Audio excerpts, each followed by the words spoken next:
Anytime officers of the Peoria Police Department are in the studio, people around the building are like, hey, is something going on? Yeah. No, Greg and Dan do something? What's going on? We wanted to talk about, and we've talked about it before, not that long ago, actually, with Chief Dixon, about traffic enforcement, about making sure that our roads are safe because we're all driving goofy these days. And we brought in the state police to augment some of this and stuff. so there was a release that came out the other day. Our friend Simone sent it out and said that the Click It or Ticket program is enforced from now all the way through Labor Day, all over the state of Illinois. It's 200 agencies involved in this, including the Peoria Police Department. And the effort is to keep us safer. We're driving, I think, anecdotally, we're driving different than we used to. And more distracted than we ever have. And we've got some officers in. We'll start with, Lieutenant Chad Oberle. Hi, Lieutenant Oberle. How are you, sir? Good. How are you? You are a traffic lieutenant. This is your purvey. This is your day-to-day. I can't imagine what it must be like for you to just drive as a pedestrian or a civilian and not go nuts. Yeah, it can be frustrating seeing all the dangerous driving out there. Is it worse than... How long have you been an officer? I've been a police officer for over 29 years. I spent 7 years as a traffic officer with our department, and I believe it has become worse. And do you have a theory, private or otherwise? Is there a theory why it's worse? Well, I think part of it is the distracted driving, cell phones and all that. We didn't have a lot of that back when I was a traffic officer. I was just telling you off air, I saw a guy, I could see a cell phone kind of mounted to his left, and he's driving, Greg, watching a movie. I'm like, that's nuts. Yeah, it doesn't surprise me, I guess. Speed is speed worse than it used to be? I don't know if it's worse. I think it's always been an issue. Yeah. So we do what we can to try to stop that, mitigate that, but I think it's always been an issue. Okay, so one of our listeners lives on Sterling, kind of that area, and he said the number of people who run red lights, he goes, it's gotten bad. Now, here's my question, though. Going down Knoxville, there's a group of us who are doing 45, maybe 50, but we start to come to a light. Okay, and I don't know distance and conditions, but we're all looking around like we're all going, right? Because if one person puts on the brakes, there's going to be an accident. So there's a difference between using or what I call massaging the yellow. And I told my kids when they're driving, when you get a green, sit for 2 full seconds and watch because someone may. So where's the difference for us drivers? Where's the difference and what are you really looking for? Well, running a red light is running a red light, no matter how many people do it. Guilty. So, you're guilty. So if you cross over into that stop line or into the intersection when it's red, that's a violation. Okay, but what if it's yellow and then turns red? Well, as long as you're past the stop line or into the intersection while it's yellow, that's okay. Okay. That's proceed with caution, so that's okay. But if it's red, that is a violation. And we're seeing more of that. Yes, I think so. Sergeant Chris White's here. He's in the traffic department too. How you doing, sir? Good to meet you. I'm good. Thank you for having me. Well, your thoughts on all of this? What makes you, as an officer and as just a human out there? What do you worry about when you see people driving? What are you worried most about these days? Well, my biggest worry is just safety. Like you mentioned, a couple things. Those yellow to red lights. We see a lot of the turning left on red in front of. Cars that have the green, we see a lot of that. So just safety and awareness. You guys mentioned the distracted driving with the cell phones. Put your phones down. I mean, you can check that email. You can check that text message later. If you need to make a phone call, pull over to the side of the road. Or you can talk to someone later. Exactly, that's right. Talk to me about seatbelts. Seatbelts has been the law for a long, long time in the state of Illinois. Most of us, I think, automatically we kind of just do it without thinking about it. But some people don't. Can you tell from your car that I'm not wearing a seatbelt? Absolutely, we can tell. There's different things. I'm not going to reveal our secrets of what we look for. But yes, definitely, you can tell. Definitely, we can tell.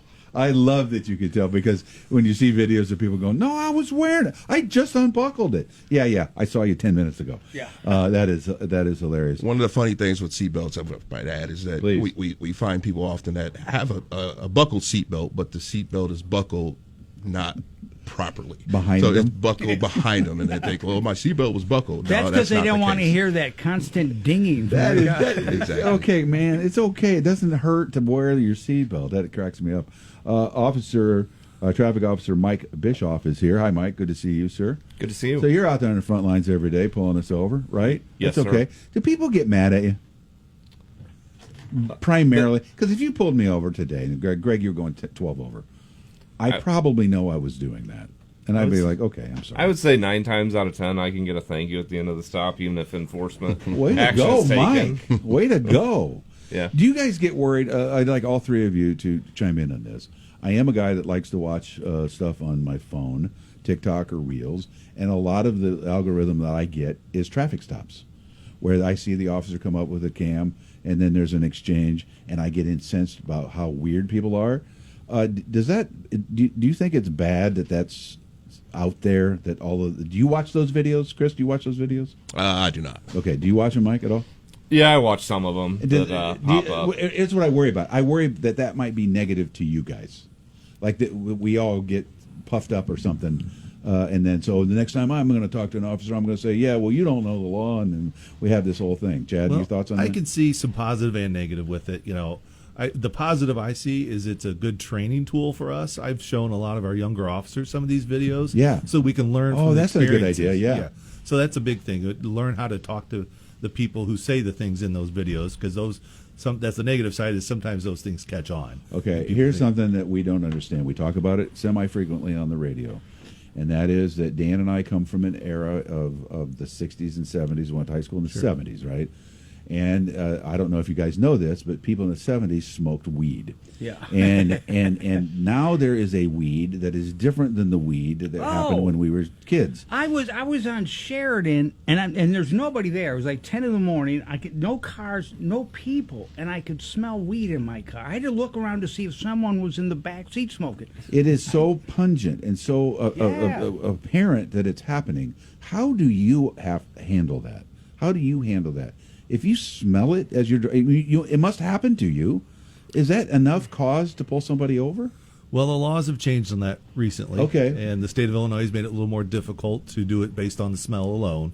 So what we look for is their driving habits to see if they're violating the law, having any dangerous driving or anything like that. So if there's a traffic violation, then certainly we can stop them and proceed with that knowledge. Or Greg, if they can't see out of the car. Well, yeah, the Cheech and Chong video. I've seen that. Yeah. Mike, I'm going to ask you, because you're out there in the front lines every day.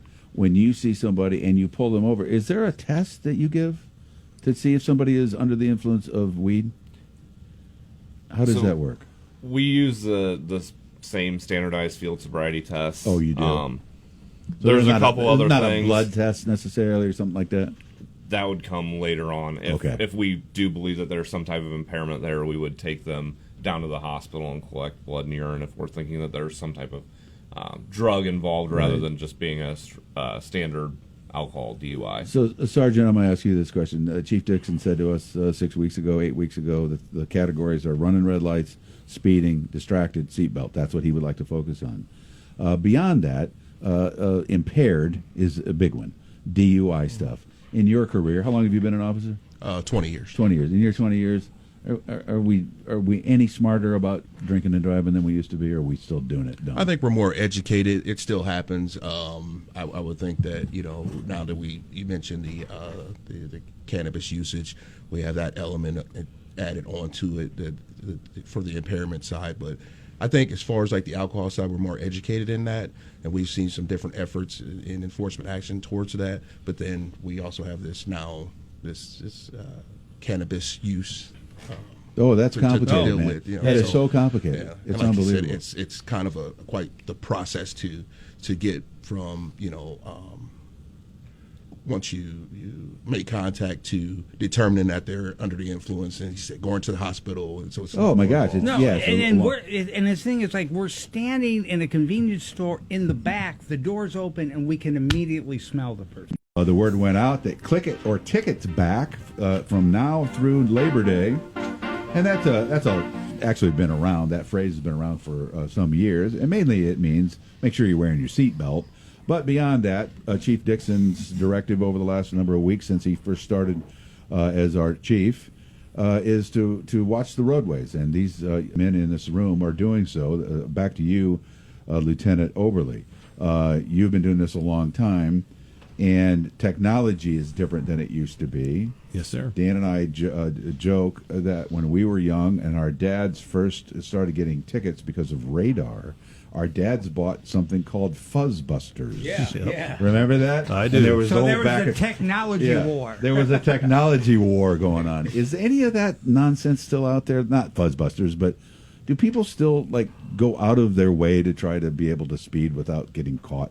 Oh, I think so. They do. Yeah, there's still that technology still exists, just in different forms. Greg, I had someone in my family, not direct, but in my family, got pulled over years ago during this. Yeah. And told the cop, he goes, well, my fuzzbuster didn't go off, and got a ticket for that. Sure. Yep. I have a weird question for you. Is it illegal for me? I'm driving down the road. I'm on 74. Any of you officers can answer this. I'm on 74. I see you set up, and I get past you, and then I flash my lights at other people. Is that a ticket for me? It can be, actually. It's an improper use of your headlights, flashing them at someone like that. You know what, man. though? For a while, when Route 29 in the Heights was known as the ticket area, because Yes. people do speed. And I'm like, when you flash your lights, everyone slows down. I go, well, that helps. Well, the ultimate goal, right, Sergeant, is to get everybody safe. That's it. Yeah. That's the goal. And do you ever feel like people misinterpret your intentions? You're not the bad guy. You're the safety guy. Really? Right? Absolutely. No one wants So to. what do you say to people about that when they get mad at you? You know, think about that. We're keeping everyone safe, right? It could be your loved one that could be on the other end of someone driving recklessly, not paying attention, being distracted on their phone or speeding. So just kind of keep that in mind that, you know, you're getting a ticket, but, you know, we might be preventing, you know, an accident or whatever. Greg, what you have to do is separate that moment where you get pulled over and it's like, well, I didn't, to how many times are you driving and you're like, if I would hand him a ticket. And Oh, I do it all the time. All the time. In fact, I'm going to ask these officers after we get the microphone off if I can turn in a guy, because there's a guy I see every morning, every single morning. Yeah. Officer Bischoff is here as well. Oh. You're on the streets every day. Yeah. I want to ask you. What were you going to say? Go ahead. You want to ask about electric bikes. Oh, I do want to ask about electric bikes. We'll get back to that in a second. But when it comes to safety stuff, do you enforce car seats? Yes, if we see car seat violations, that's definitely something else. Is that looking enough to for. pull somebody over for? Uh, Or is it in addition to? Yeah, if you see like a child standing up in the back seat or something Yeah. like that, obviously that's some sort of a violation, depending on their age. So yeah, we could stop people for things like that. And what about tags, our license plates? There's a lot of misinformation about that. I see people that have the temporary tags. I swear to God, that guy's had that temporary tag for 3.5 years. Is that an issue? Do you have to watch out for those? Yeah, it's definitely something that we're also looking for is expired registration or the temporary tags, or taking maybe a tag off of some other car and putting it on your Right. car. Oh, that's Things a like good that. one on the video. It says, that's not my car. But with all of us driving around crazy and distracted, I mean, I would think there's priorities of pulling people over. Sure, absolutely, yeah. The dangerous driving actions is really the highest priority. We want to keep people safe, and so we look for those things that are more dangerous. We got 1 minute. If we do have a question or a concern, or we actually maybe want to call the cops on somebody, what's the proper way to do that for traffic stuff, Sergeant? Oh, they can call obviously if it's an emergency, they can call 911 if someone's driving super reckless, speeding through lights and things of that nature, or they can call a non-emergency number of the police department. And just say, hey, I saw this. Could you investigate? Yes. Hey, there's someone in my neighborhood who speeds every day. I mean, there may be. Oh, that's the conversation I'm having in 60 seconds. I will have this all figured out by the. You know me, Danny. I like to get to the bottom of things. Here we go. It's good to see all of you guys. Thanks so much for what you do. Again, folks, reach out and talk to the folks here in the Peoria Police Department. We got Officer Bischoff, Sergeant Chris White, and Lieutenant Chad Oberle. It's all good to see all three of you guys. Thanks, Ryan. Thank you, gentlemen. Thank you for having us. And tell the chief we said hey.